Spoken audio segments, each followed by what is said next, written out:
Assalamualaikum warahmatullahi wabarakatuh. Kembali lagi di podcast bersama Mr. Iswadi. Kali ini guys kita akan kita ngobrol-ngobrol santai ya Mr. ya. Tentang salah satu buku karangan Mr. Iswadi yang berjudul Model Pembelajaran Kreatif. Nah, kali ini kita akan bahas buku karangan beliau bersama Dr. Gopur ya Mr. ya. Iya. Kira-kira kenapa nih Mister bisa kepikiran buat buku model pembelajaran kreatif ini? Ya. Awalnya gimana tuh? Silakan diceritakan Mister. Alasan saya membuat buku dengan judul model pembelajaran kreatif ini, Ustadz, ya saya ingin ya agar guru-guru ya dapat menggunakan buku ini ya untuk bisa mendesain pembelajaran yang kreatif. Nah, ketika guru sudah bisa mendesain pembelajaran kreatif, maka siswa-siswinya juga insya Allah akan kreatif juga. Jadi intinya alasan saya membuat buku ini ya agar buku ini bisa digunakan oleh para guru untuk bisa mendesain pembelajaran yang kreatif dan inovatif. Gitu Ustaz. Bisa dijelaskan dalam buku ini ada apa aja nih Mister? Tentunya pasti ilmu, tapi bisa Mister jelaskan atau jabarkan silakan. Secara garis besar saya akan menjelaskan secara garis besar bahwa buku ini yang pertama itu yang pasti karena ini judulnya model pembelajaran kreatif, maka secara garis besar buku ini ya berisi tentang macam-macam model pembelajaran kreatif yang bisa digunakan oleh guru untuk mengajar siswa. Tapi tidak hanya itu saja, di sini juga ada menulis tentang faktor internal yang bisa meningkatkan hasil belajar siswa. Karena hasil belajar siswa itu kan dipengaruhi oleh dua faktor, Ustaz. Ada faktor internal dan ada faktor eksternal. Ya, dari luar. Itu dari luar. Luar itu artinya gini, contoh kalau internal ini kan ada motivasi belajar, ada disiplin belajar dan ada kecerdasan anak dan lain-lain. Nah, kalau eksternal itu salah satunya adalah penggunaan model pembelajaran yang digunakan oleh guru. Itu bisa mempengaruhi hasil belajar anak itu bisa meningkat. Sarana prasarana kemampuan guru, ya, itu juga faktor eksternal.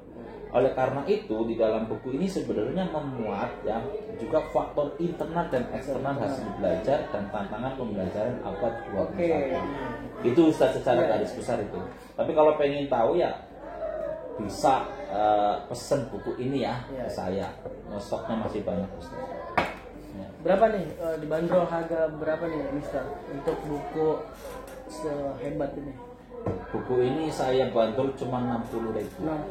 Iya, dan buku ini sebenarnya juga bisa digunakan untuk menyusun tugas akhir Ustaz sebagai landasan teori ya bagi mahasiswa atau mahasiswi jurusan pendidikan. Ini juga bisa. Nah, atau bisa juga dipakai untuk ketika mau lulus S2 atau S3 yang memang jurusannya adalah pendidikan. Ini juga bisa Ustaz. Luar biasa. Boleh saya lihat ya Mister ya? Silakan Ustaz. Ada berapa halaman nih Mister?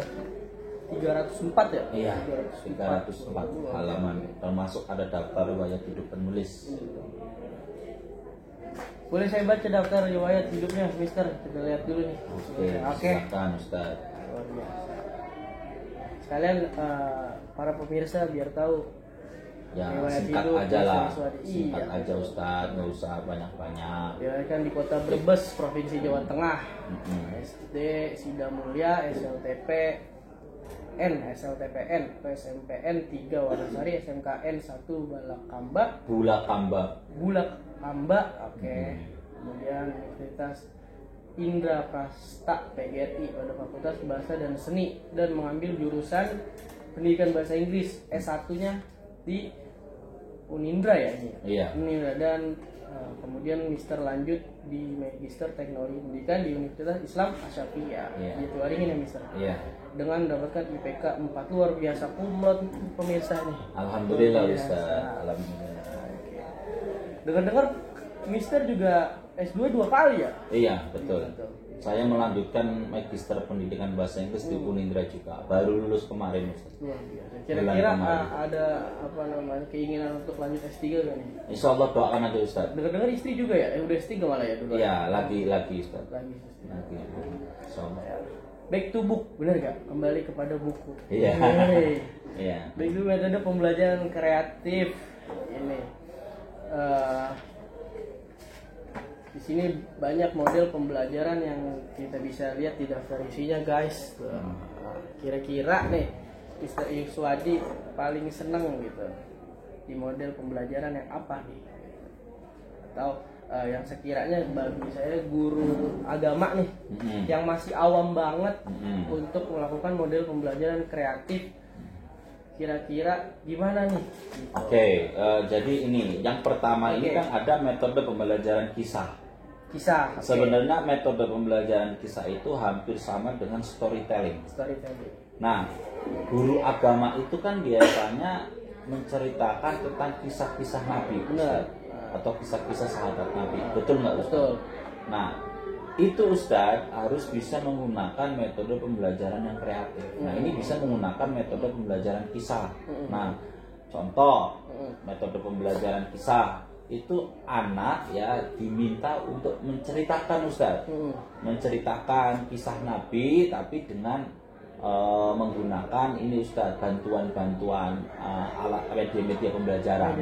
Ya seperti bisa mungkin menggunakan gambar, Ustaz, ya kan, kemudian bisa menggunakan ada musiknya juga gitu. Jadi biar ketika pembelajaran itu anak tidak tidur, Ustaz, ya kan, bete gitu ya. Iya, jadi harus menggunakan media pembelajaran juga. Intinya di metode pembelajaran kisah ini ada kisah yang diceritakan tetapi dengan yang menarik seperti dongeng gitu ya, tapi bisa dengan media-media pembelajaran yang lain. Nah, metode pembelajaran kisah ini, Ustaz, bukan hanya mengajarkan tentang kecerdasan spiritual. Kalau pendidikan agama Islam berarti mengajarkan kecerdasan spiritual, ya, Ustaz, ya. Tapi bisa mengajarkan kecerdasan linguistik juga, Ustaz, karena dia bercerita. Ya, Ustaz, ya. Nah, bisa mengajarkan juga kecerdasan kinestetik. Ya, jadi ketika dia bercerita itu harus menggunakan gesturnya. Ya kan? Jadi kalau cerita itu ya jangan posisinya itu diam gitu, jangan, tapi ya tangan harus bergerak, eye contact-nya, ya kan, dia harus menarik gitu. Nah, seperti orang ceramah lah ya saja. Ini sebenarnya metode pembelajaran kisah itu ya bisa digunakan oleh para ustadz.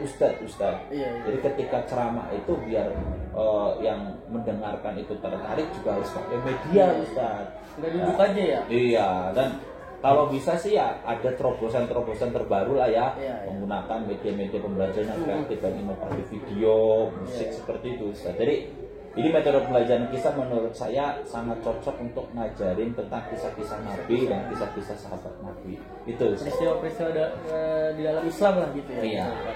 Begitu, Ustaz.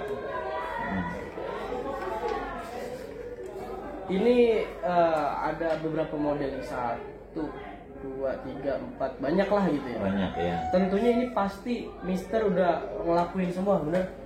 Ya kalau ngelakuin semua sih enggak ya, Ustaz, ya. Tapi ini kan istilahnya itu kalau guru nih ya, Ustaz, ya, hanya cuman memakai 1 atau 2 metode pembelajaran, saya yakin pasti muridnya akan bete.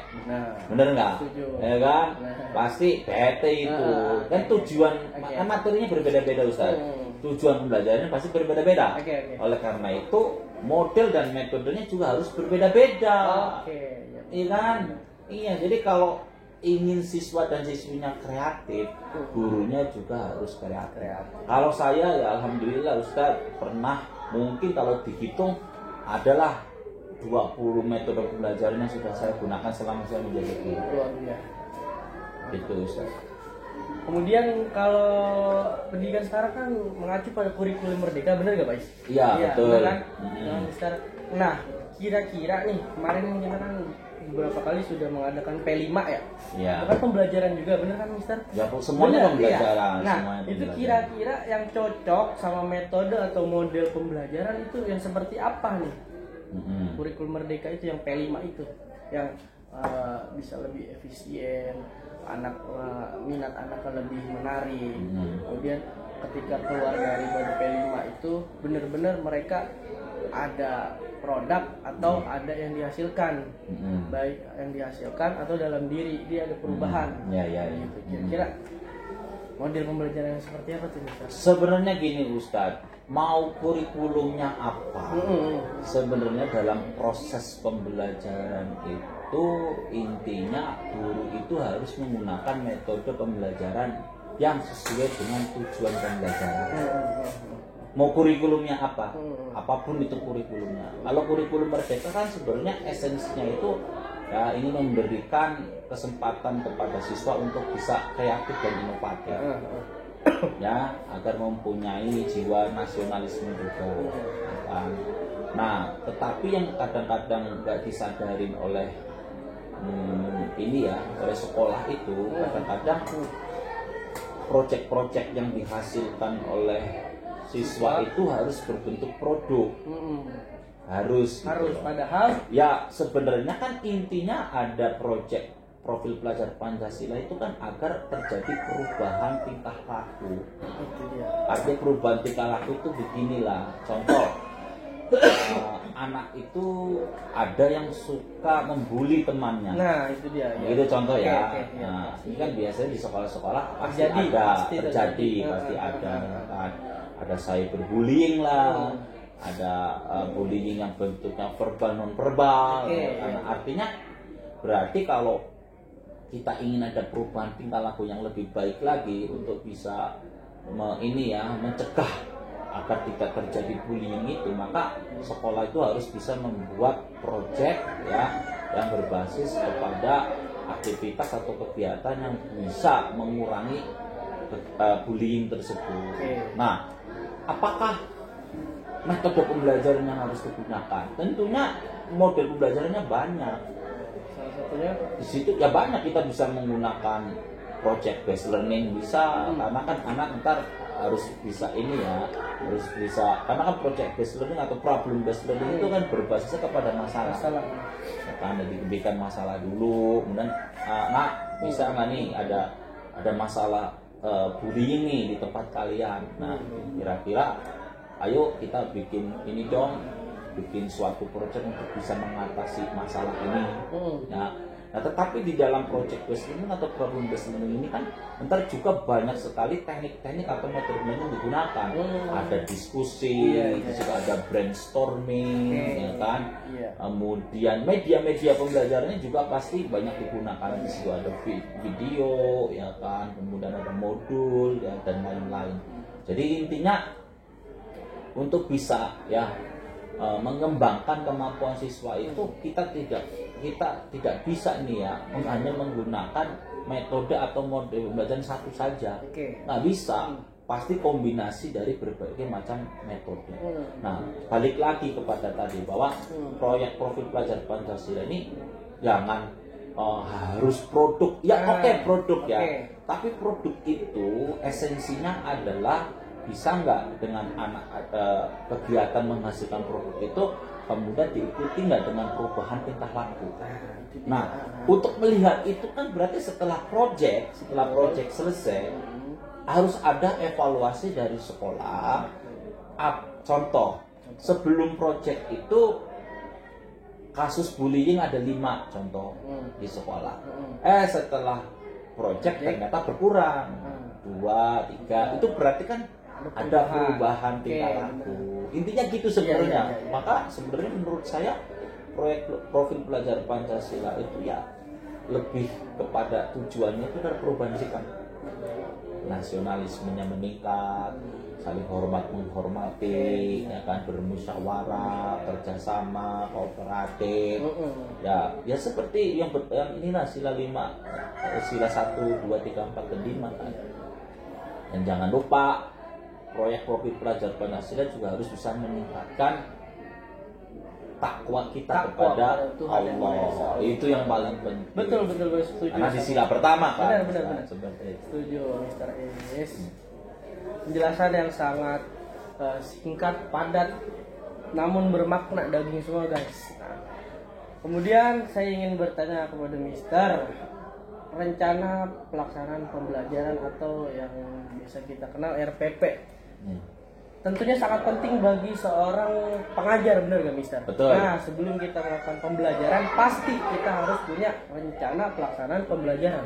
Betul. Nah, tapi yang saya garis bawahi di buku ini, kreatif, rencana pelaksanaan pembelajaran kreatif. Nah, betul. Ini masalahnya Mister.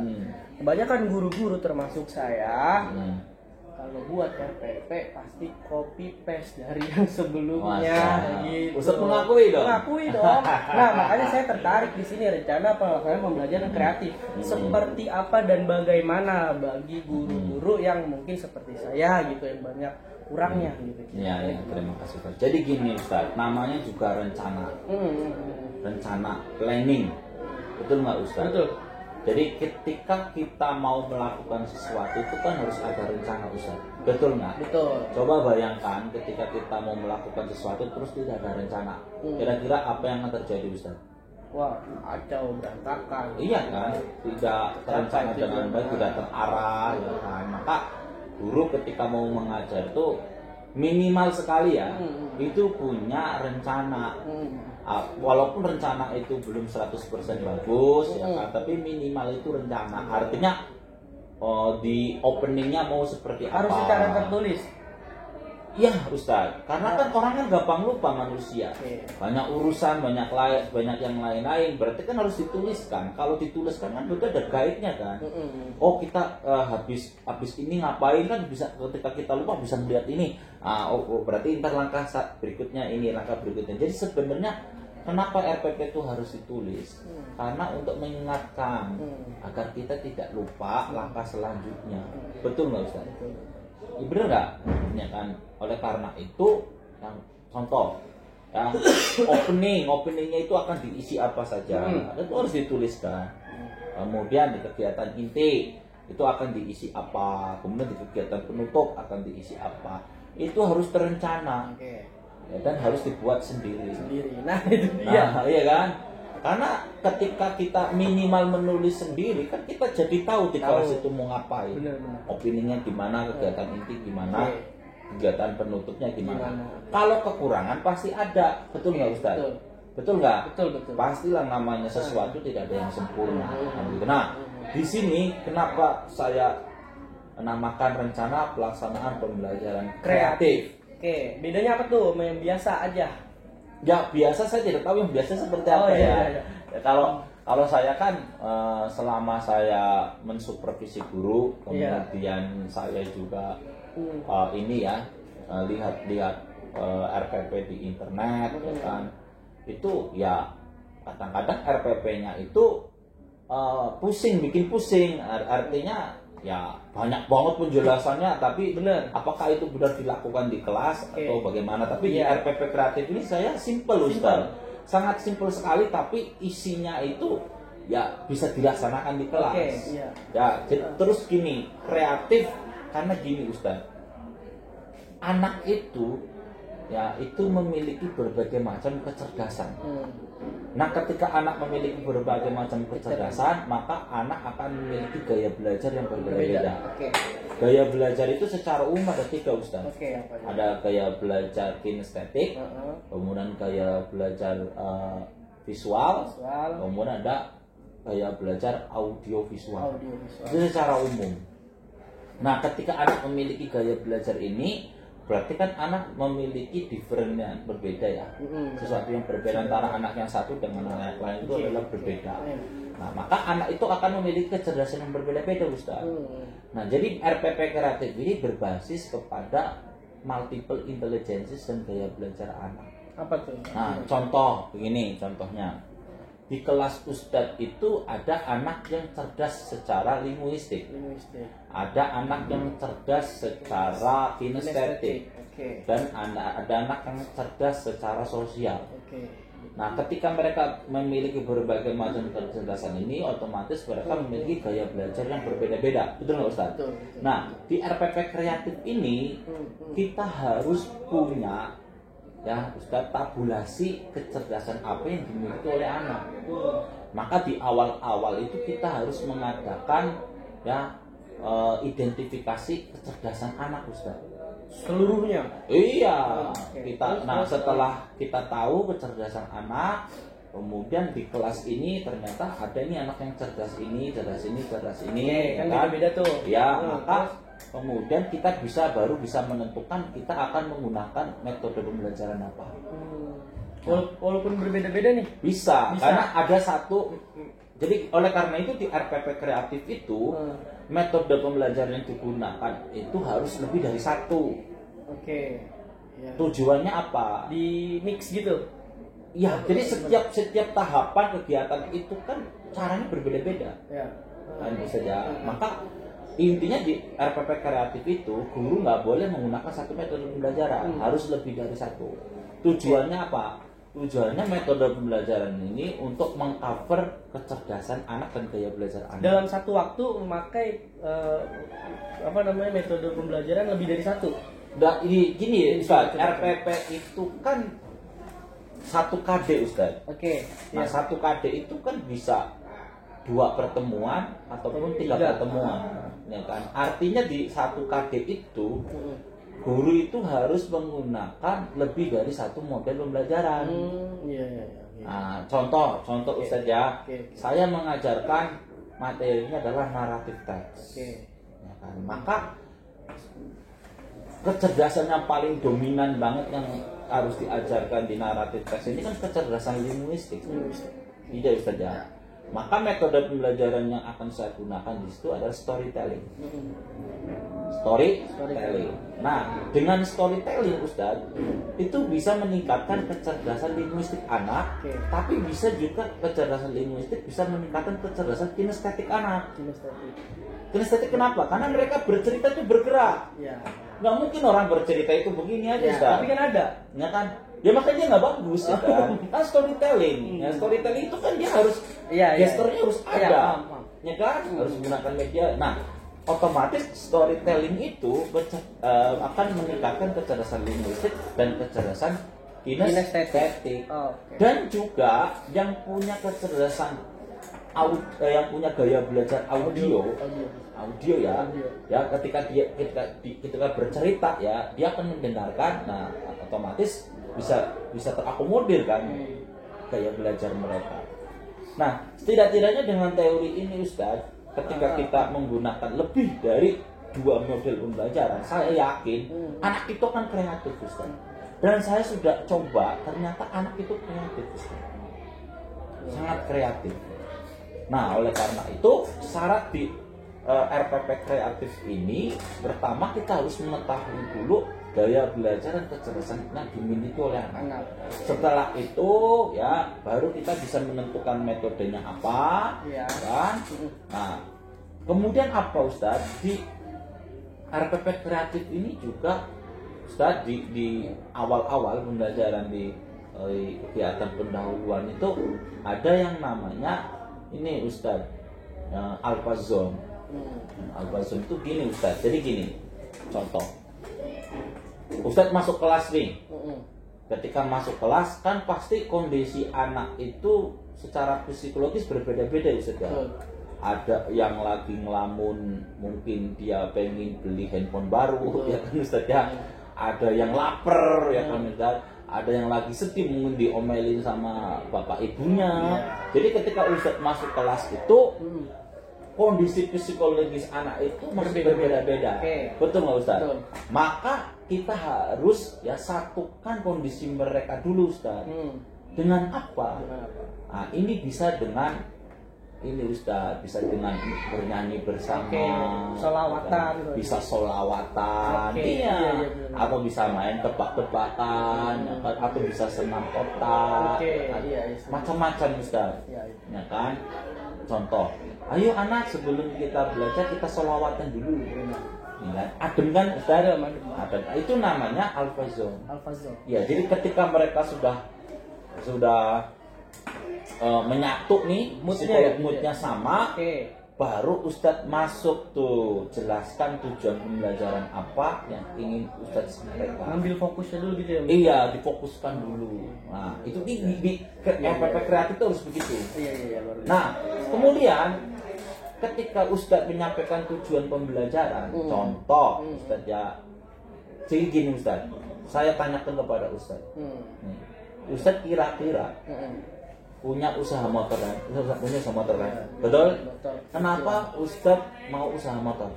Karena itu merupakan passive income buat saya gitu. Nah, karena itu passive income buat Ustadz mau ngelakuin kan? Iya. Nah, sekarang saya tanya balikannya, Ustadz murid.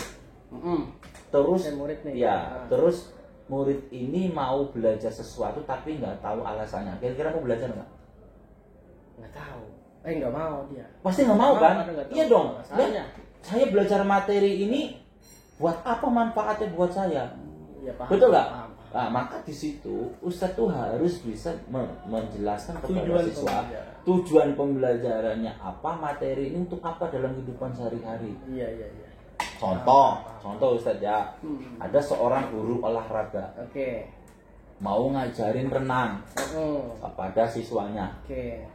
Nah, kira-kira di situ guru olahraga ini harus menjelaskan apa nih biar caranya bagaimana biar anak ini mau renang. Ya kan? Kan bisa dengan begini Ustadz. Nah, ayo kita belajar renang.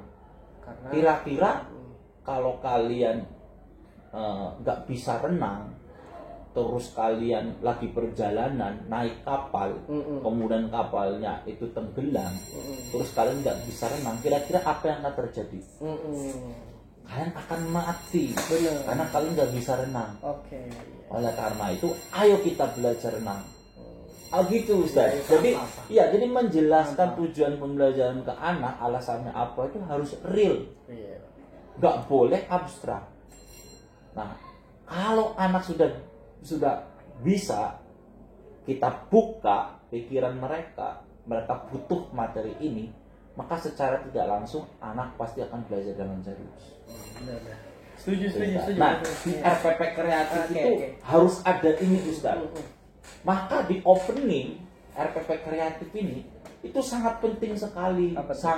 Sangat penting sekali bagaimana anak itu bisa memiliki motivasi belajar dari dalam dirinya sendiri. Dari internal. Kan ada namanya motivasi belajar dari dalam diri sendiri.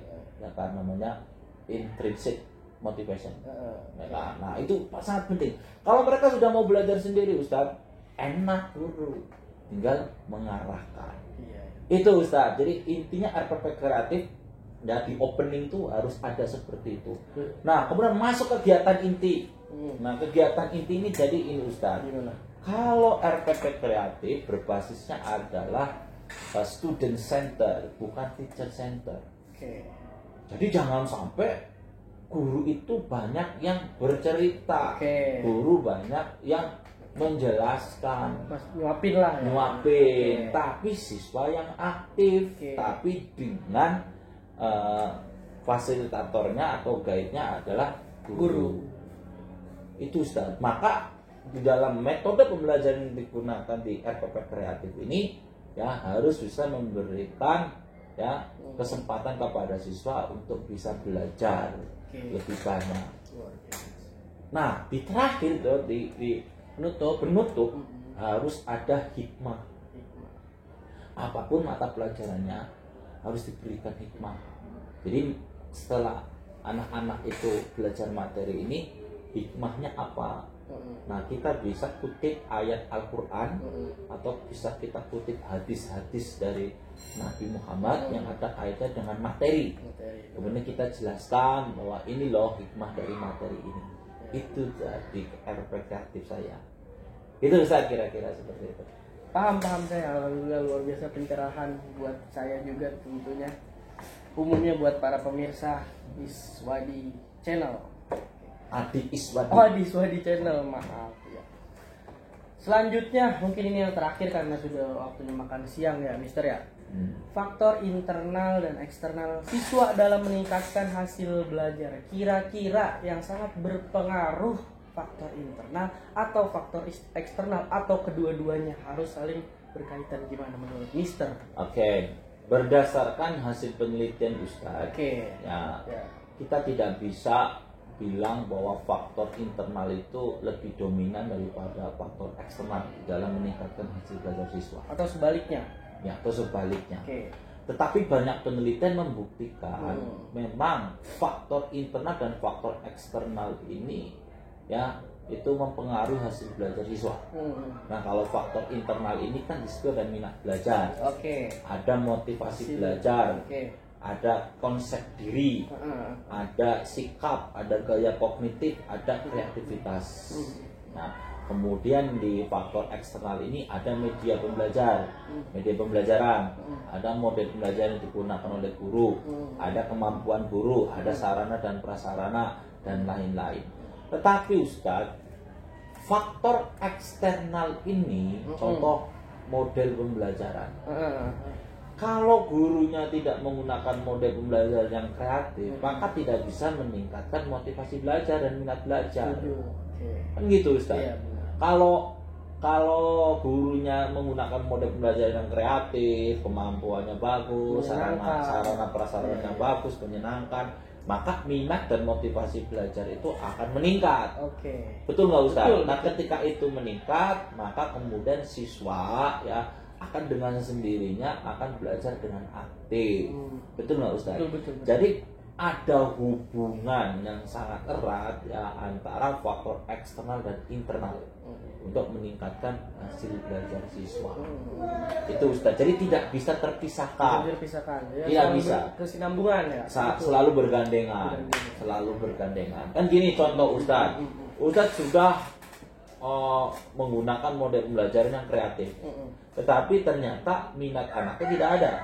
Dan akan susah untuk meningkatkan hasil belajar. Betul nggak Ustaz? Betul. Atau juga anak motivasi belajar sudah bagus, minat belajarnya bagus, tapi ternyata gurunya kompetensinya nggak bagus, ya tidak akan bisa meningkatkan hasil belajar. Susah gitu loh ya. Susah. Jadi hubungannya sangat erat. Terakhir, kira-kira pesan Mr. Iswadi untuk anak-anak abad ke-21 dalam proses pembelajaran ini seperti apa nih? Ya. Langsung ke kamera ngomong. Oke, jadi sekarang ini kan perkembangan teknologi informasi sudah sangat pesat sekali. Nah, termasuk di situ ada namanya kompetensi digital, skill ya. Nah, bagi para siswa dan siswi ya sekarang ini ya, kalian harus bisa meningkatkan kemampuan digital kalian. Karena apa? Karena sekarang kehidupan kita sehari-hari ya tidak bisa terpisahkan dari yang namanya digitalisasi. Tetapi ya ketika perkembangan teknologi dan informasi itu semakin canggih, maka ya dampaknya juga ada dampak negatif dari kemajuan teknologi ya.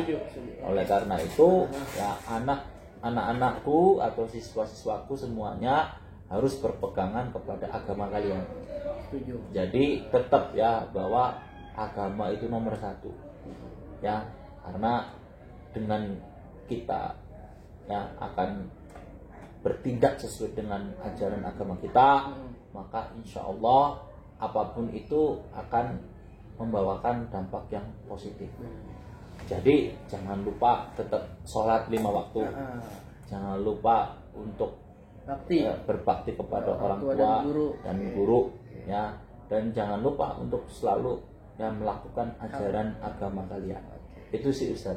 Luar biasa Mr. Iswadi. Terima kasih atas bincang-bincang bedah buku kita pada hari ini. Sekali lagi judul bukunya Model Pembelajaran Kreatif, bisa dipesan langsung ke Mr. Iswadi atau nanti mudah-mudahan ini bisa rilis di Gramedia atau toko buku lainnya.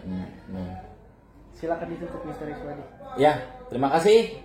Jangan lupa untuk subscribe dan like dan untuk memberikan komentar. Saya juga terima kasih kepada Ustadz Riko yang sudah mendampingi saya untuk podcast kali ini, dan kalau ada kritik dan saran bisa disampaikan ke saya.